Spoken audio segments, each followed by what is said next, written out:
समर्थ. स्वागत आहे तुमचे आपल्या स्वामी शक्ती या चॅनलवरती.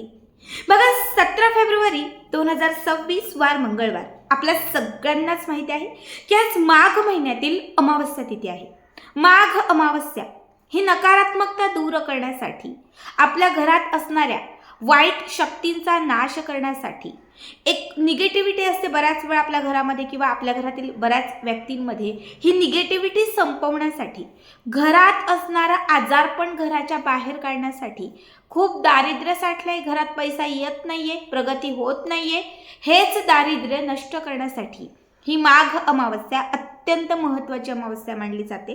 आज या व्हिडिओमध्ये मी तुम्हाला याच माघ अमावस्येचे अत्यंत प्रभावी पण महत्त्वाचे असे काही उपाय सांगणार आहे.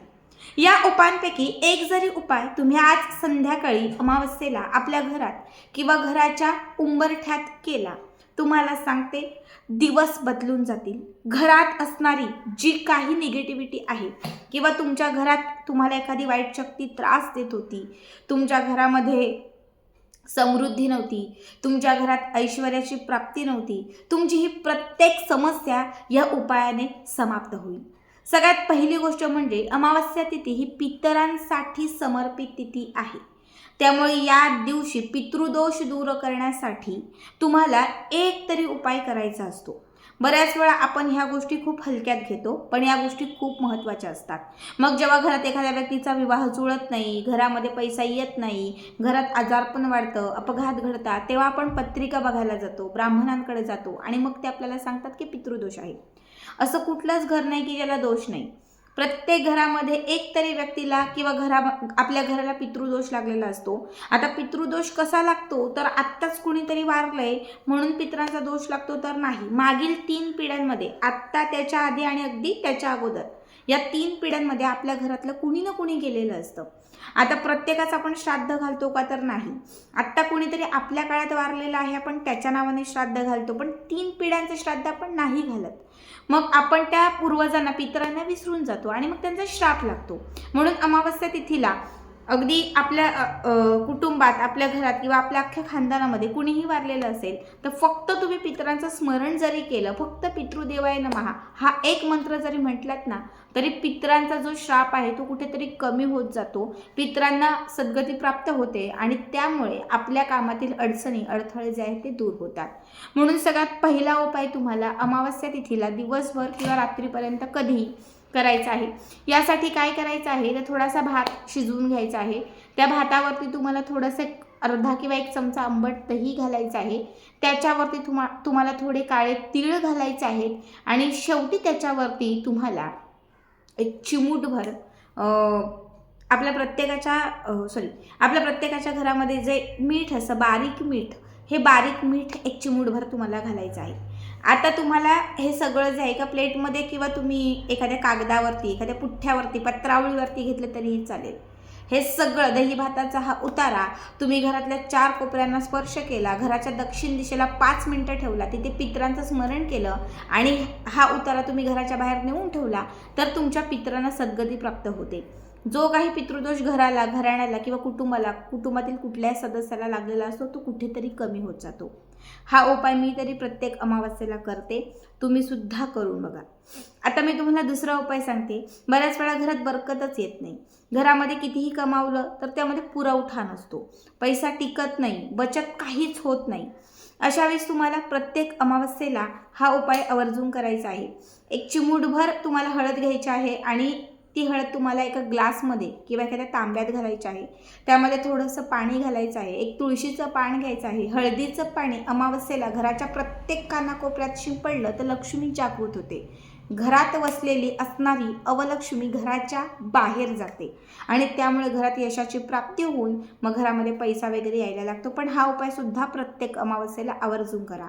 घरात खूप आजारपण आहे, घरातलं आजारपण संपत नाहीये, तर 1 बादलीमध्ये थोडंसं पाणी घ्या, त्याच्यामध्ये थोडंसं खड्यांचं किंवा बारीक मीठ घाला आणि त्यानंतर थोडंसं म्हणजे आपण जे फरशी पुसायला लिक्विड यूज करतो ते थोडंसं टाका, फिनेल वगैरे, आणि त्याने घरातली सगळी फरशी पुसून काढा. जर या पद्धतीने प्रत्येक अमावस्येला तुम्ही फरशी पुसली तर घरातील आजारपण आणि घरातील निगेटिव्हिटी घराच्या बाहेर जाते. घरामध्ये एखादी अशी व्यक्ती आहे की जिच्या मागचे आजार दूर होत नाहीये, ती व्यक्ती खूप निगेटिव्ह झालेली आहे, त्या व्यक्तीला यश मिळत नाहीये, त्या व्यक्तीला नजर लागतीये. अशा प्रत्येक व्यक्तीने अमावस्येला सकाळ दुपार संध्याकाळ जेव्हा जेव्हा तुम्ही स्नान करता त्या स्नानाच्या पाण्यात गोमूत्र, गंगाजल, चिमूटभर हळद आणि मीठ घाला, एक तुरटीचा खडा घाला. या पाण्याने तुम्ही प्रत्येक अमावस्येला स्नान केलं तर तुम्हाला असणारे आजार, बाधा किंवा जे काही निगेटिव्ह आहे ते सगळंच्या सगळं संपून जाईल. आता पुढचा उपाय खूप महत्त्वाचा आहे. हा पितरांना सद्गती प्राप्त करण्यासाठी असेल, घराला वास्तुदोष लागलेला असेल तो दूर करण्यासाठी असेल, किंवा तुम्हाला कुठलाही दोष लागलेला असेल तर त्याचं निवारण करण्यासाठी असेल. तुम्हाला एक छोटंसं मातीची पणती किंवा एक छोटासा दिवा घ्यायचा आहे. त्याच्यामध्ये तिळीचं किंवा साधं कुठलंही तेल असेल तर ते तुम्हाला त्याच्यामध्ये घालायचं आहे. शक्यतो त्या दिव्यात काळी वात, काळ्या कापडाची वगैरे असते बघा, दोरा धागा असतो, त्याची एक वात करायची आहे. हा दिवा प्रज्वलित करून तुम्हाला तुमच्या घरावरून 7 वेळा उतरवून तुम्हाला पिंपळाच्या झाडाखाली ठेवायचा आहे. जर तुम्ही हा उपाय 6 अमावस्या केला, म्हणजे 6 महिने सलग हा उपाय तुम्ही केला, तुमच्या घराला लागलेला वास्तुदोष असेल, पितृदोष असेल किंवा कुठलाही अन्य तुम्हाला लागलेला दोष असेल, कालसर्प असेल कुठलाही, तर तो प्रत्येक दोष जो आहे ना तो संपून जातो. बघाच अमावस्येच्या दिवशी तुम्हाला मुख्य प्रवेशद्वारामध्ये, म्हणजे आपला जो मेन दरवाजा आहे, जिथून घरात लक्ष्मी येते, जिथून घरात अवलक्ष्मी येते, जेव्हा उपाय सेवा करतो तेव्हा लक्ष्मी येते आणि काहीच करत नाही तेव्हा अवलक्ष्मी येते.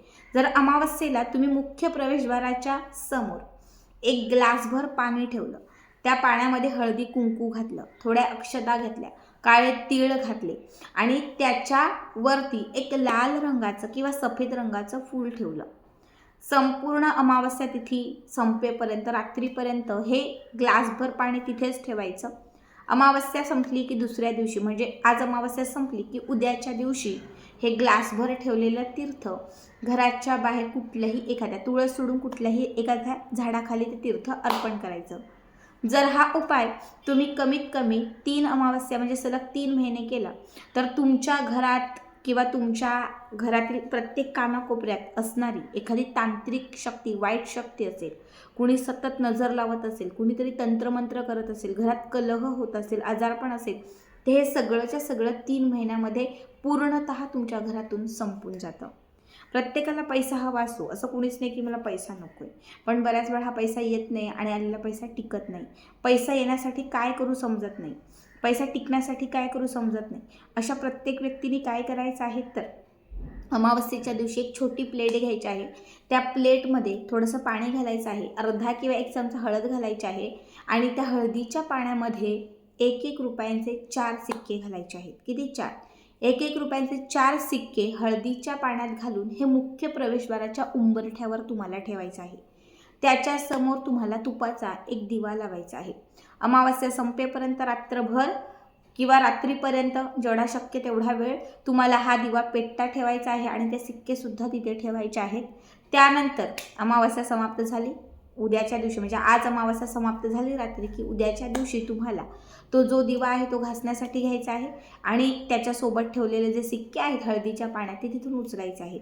जे हळदीचं पाणी आहे ते उंबरठ्यावरती दुसऱ्या दिवशी शिंपडायचं आहे आणि त्याच्यासोबत ठेवलेले जे 1-1 रुपयांचे सिक्के आहेत ते घरात आणून स्वच्छ पाण्याने धुवून तुम्हाला ते 4ही सिक्के 4 कापडामध्ये, 4 लाल रंगाचे छोटे छोटे कापड किंवा कागद घ्या, त्याच्यामध्ये 4ही सिक्के ठेवायचे आहेत. 4ही सिक्के ठेवल्यानंतर कापड किंवा कागद जे असेल त्याची पुडी करायची आहे आणि आपल्या घराच्या 4ही कोपऱ्यांना हे 4ही सिक्के तुम्हाला ठेवायचे आहेत. जर अमावस्या तिथीला अभिमंत्रित केलेले हे 1-1 रुपयांचे 4 सिक्के तुम्ही घराच्या आतमध्ये जर ठेवले, सिद्ध करून ठेवले, तर घरामध्ये चहूबाजूने लक्ष्मीचं आगमन होत राहील, पैसा कधीही कमी पडणार नाही, धन, समृद्धी, ऐश्वर या प्रत्येक गोष्टी तुम्हाला प्राप्ती होईल. बघा, खूप छोट्या छोट्या गोष्टी सांगितल्यात, नक्की करा.